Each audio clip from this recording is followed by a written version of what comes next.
Good evening and welcome to After Hours. Joining us this evening is Andrew Ferneyhough, and he is an artist and a gallery shop owner on Main Island. Hi Patrice, how are you doing? I'm doing good. Welcome to the show. Thank you for having me.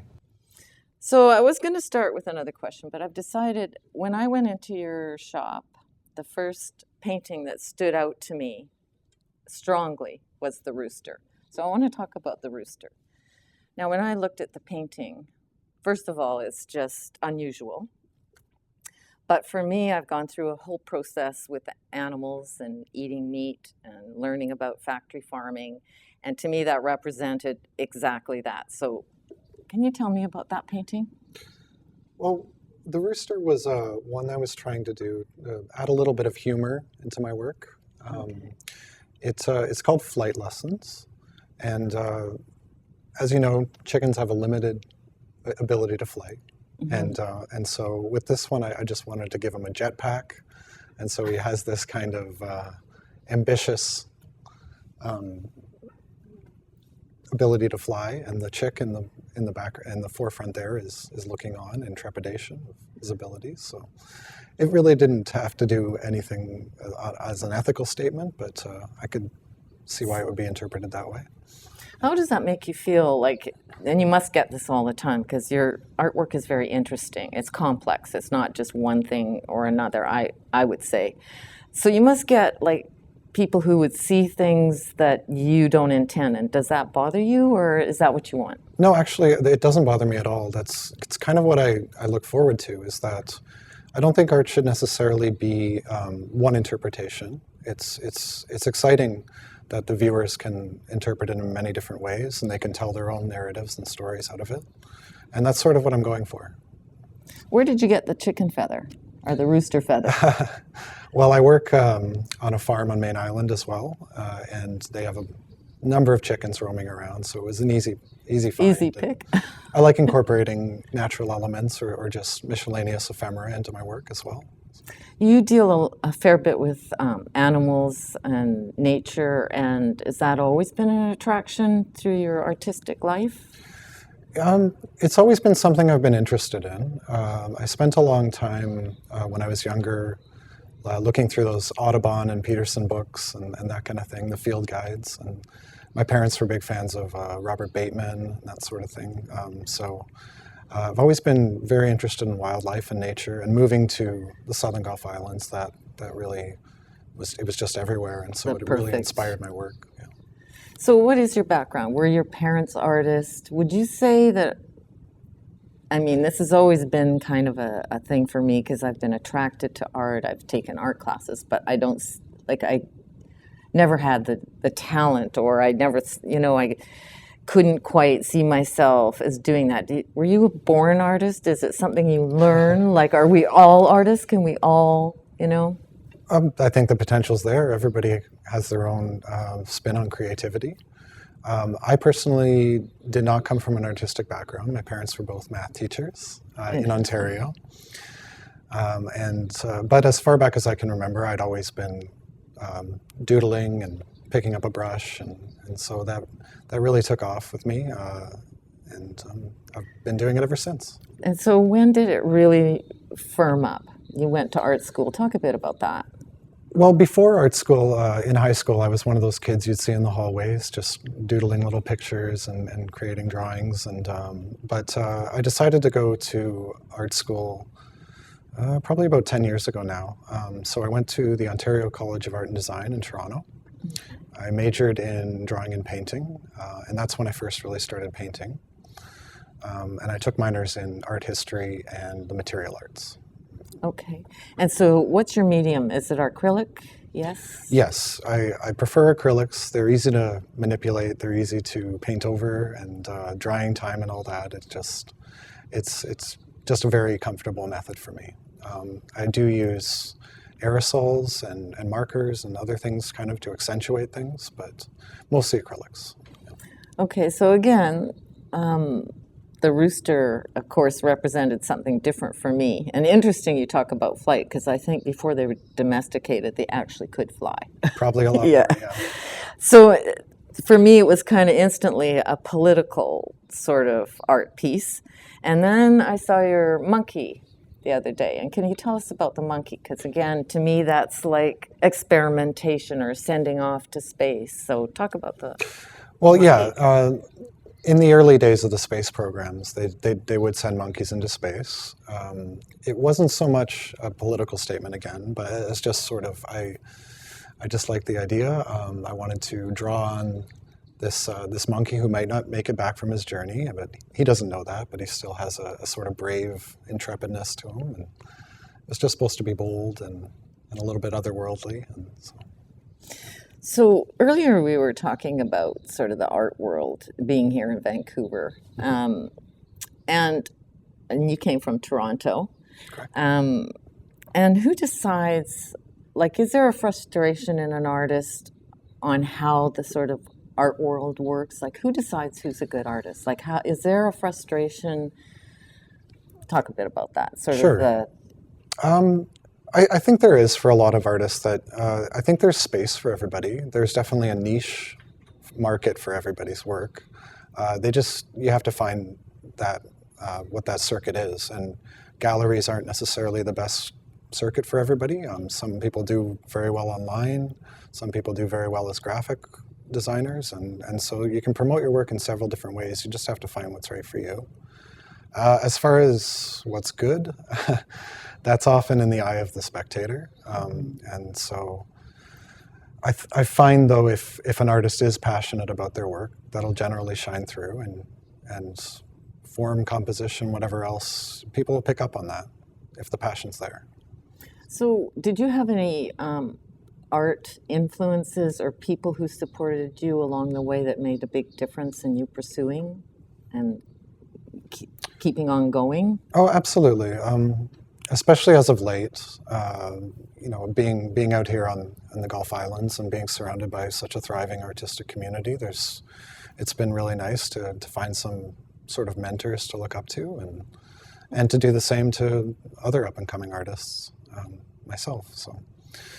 I had several teachers, though, in college that really pushed my boundaries, and sometimes I wouldn't always agree with their opinions, but it made me think of it differently and try to keep that in mind for the next piece. So how does the inspiration come to you? Like, how does your sort of work? How does your brain work? I'm trying to find out how your brain works in terms of doing a painting.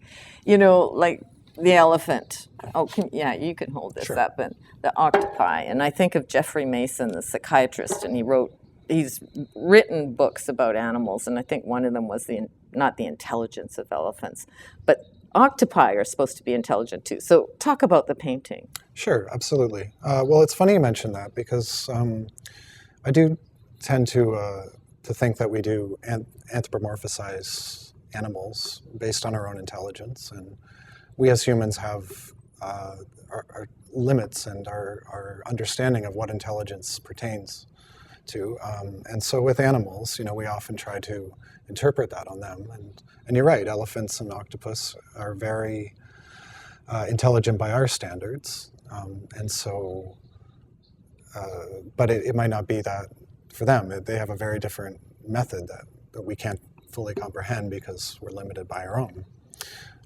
As far as this piece goes, I really like taking something that's identifiable and mixing it with something else and just reinterpreting that. And so I do a lot of sort of hybrid work and putting in different images that you couldn't always necessarily see just in the real world.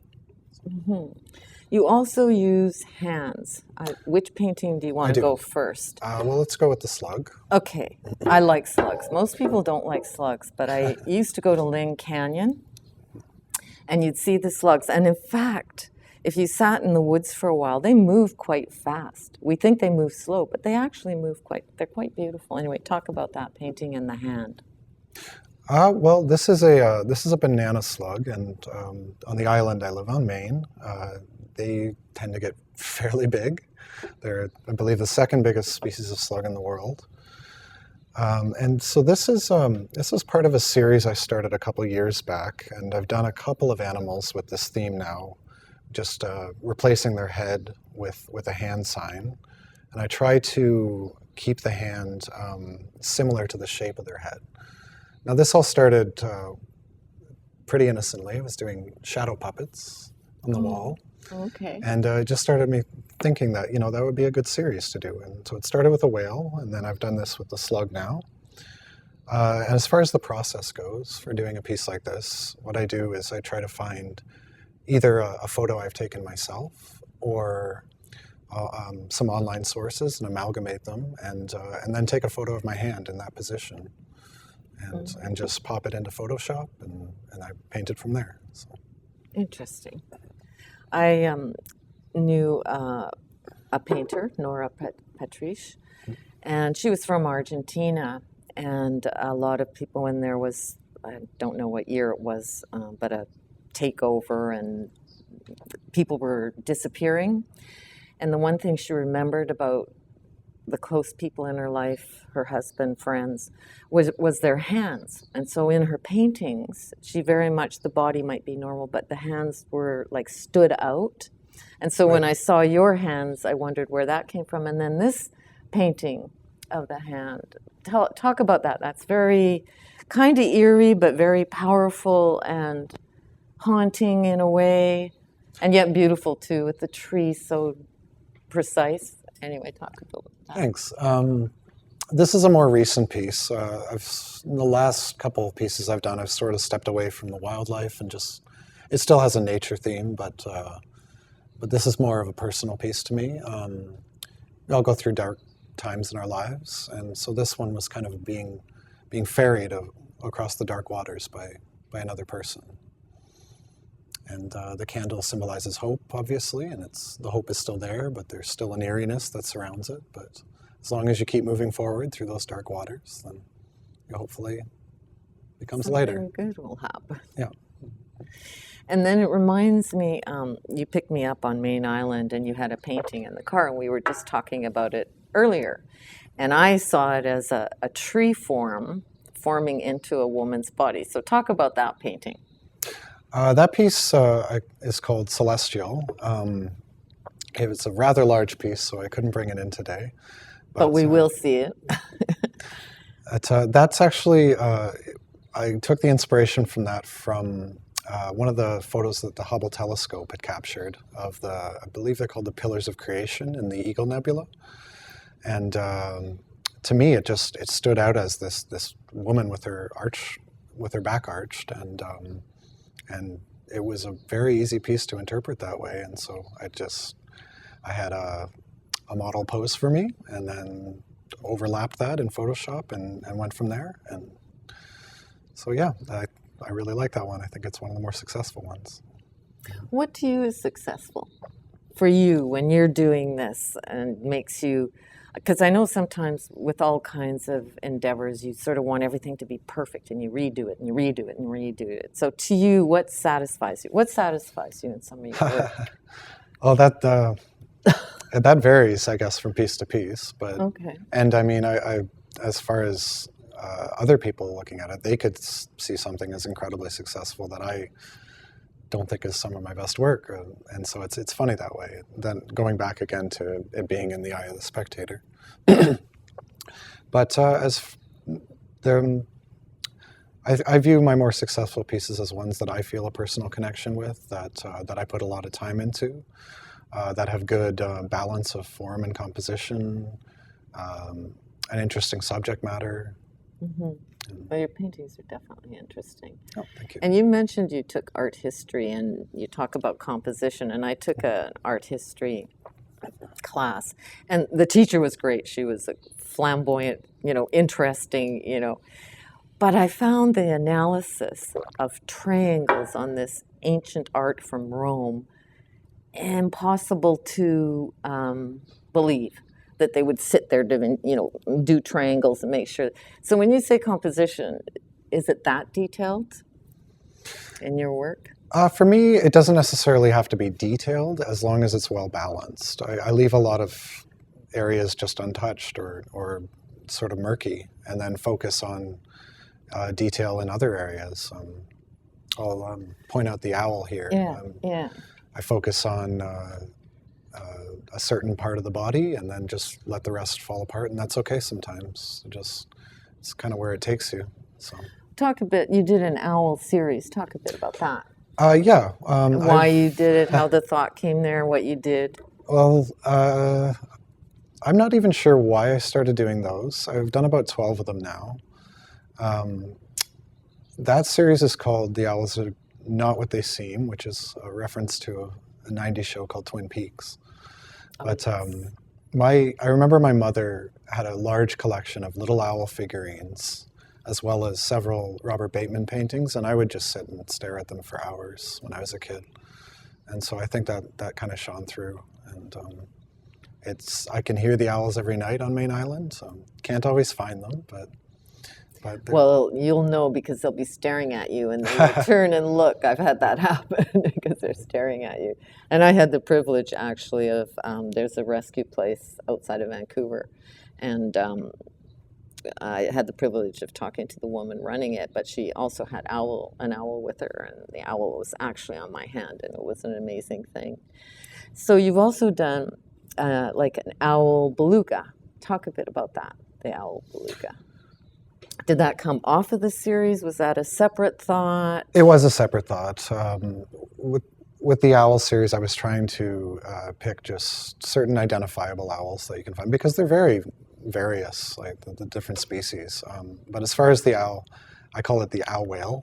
Okay. The beluga owl goes. That was just sort of continuing on the series of hybrid, like my octafint there. And so it's picking two things that are identifiable and then amalgamating them together to form something new.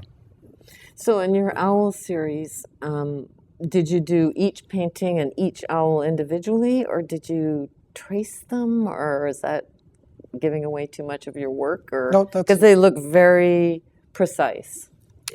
Thank you. So if you could talk a bit about that.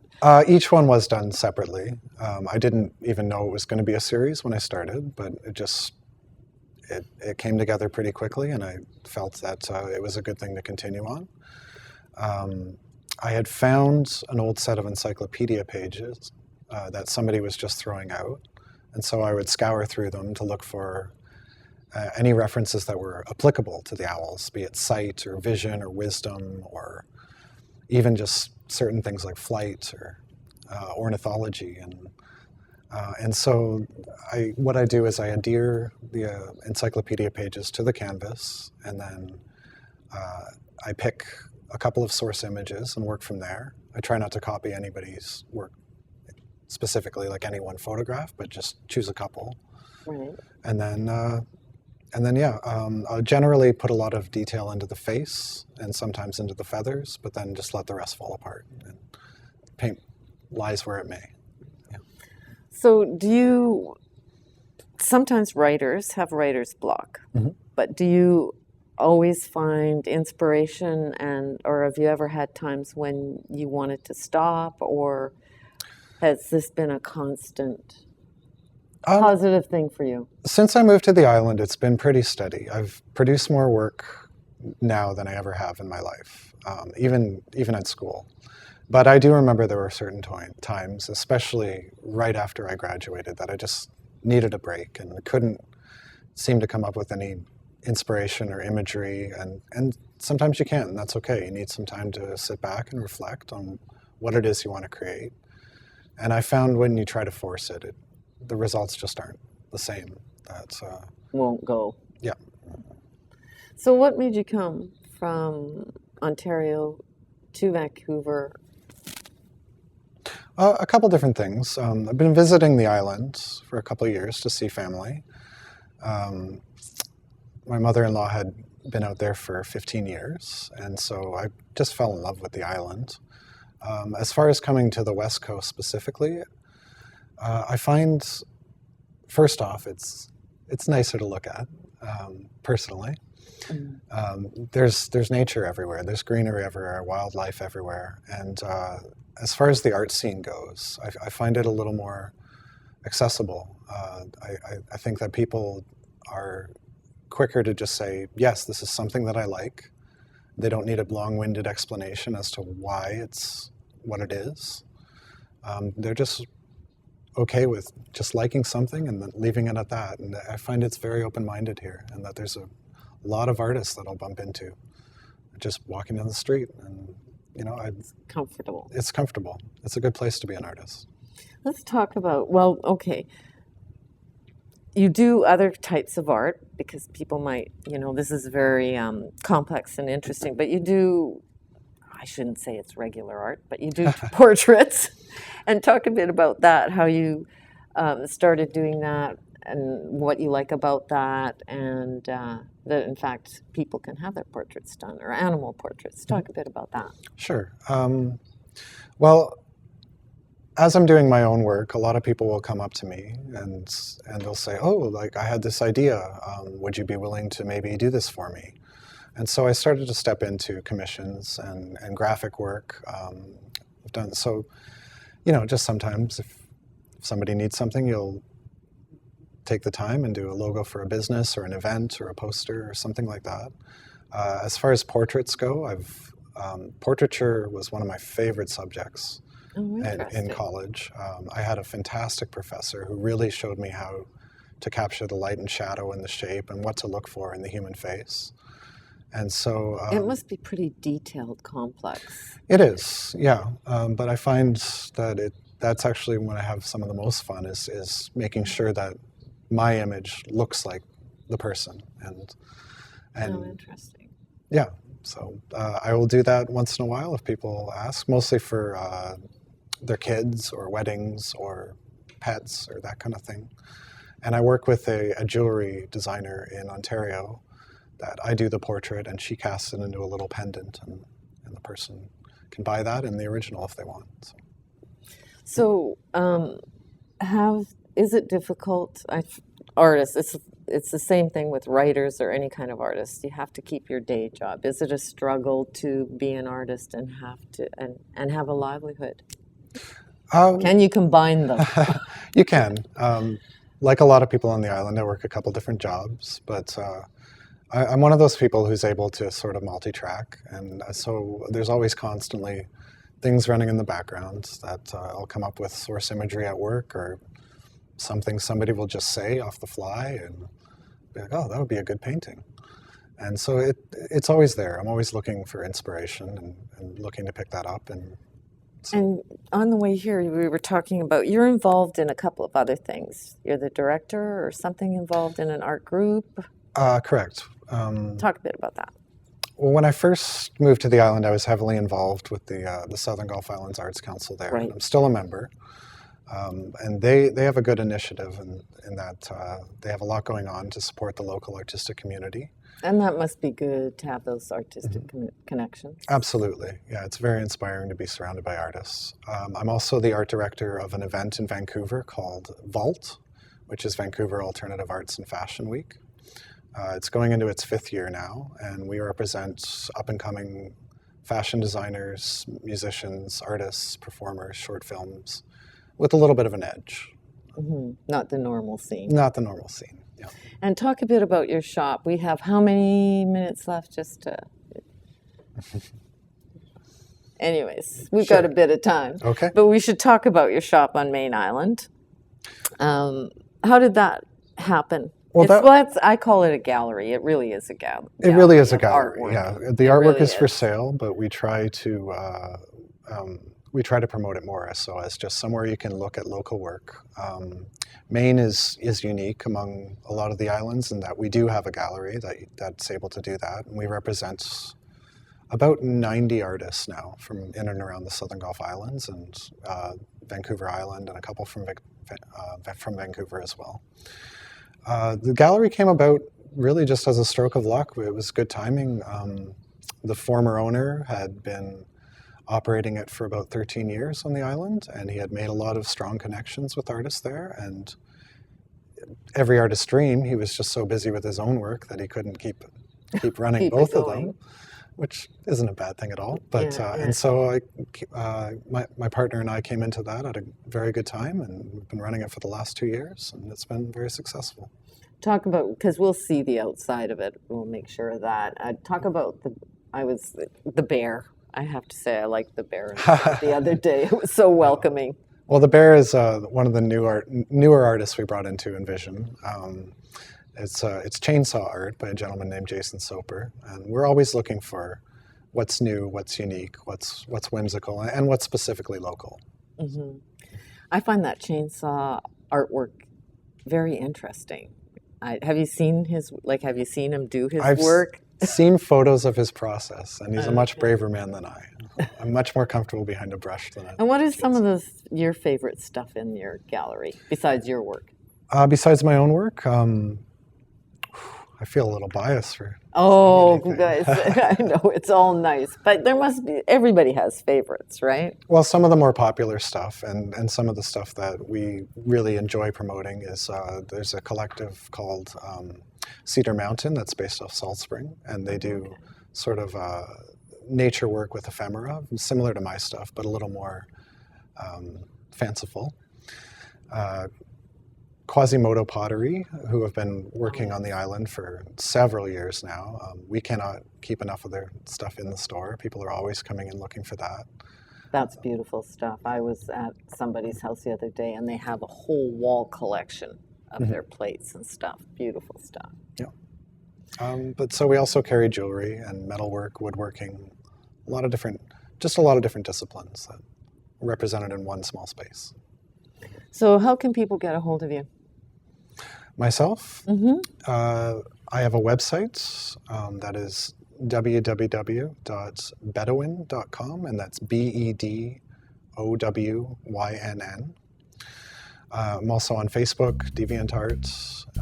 As far as the gallery goes, you can go to www.envisionmaine.com. Oh, cool. And then maybe they can come to Maine. That's and the check plan. You out. Yeah. Thanks for doing this. Oh, thank you for having me. And thank you for joining us.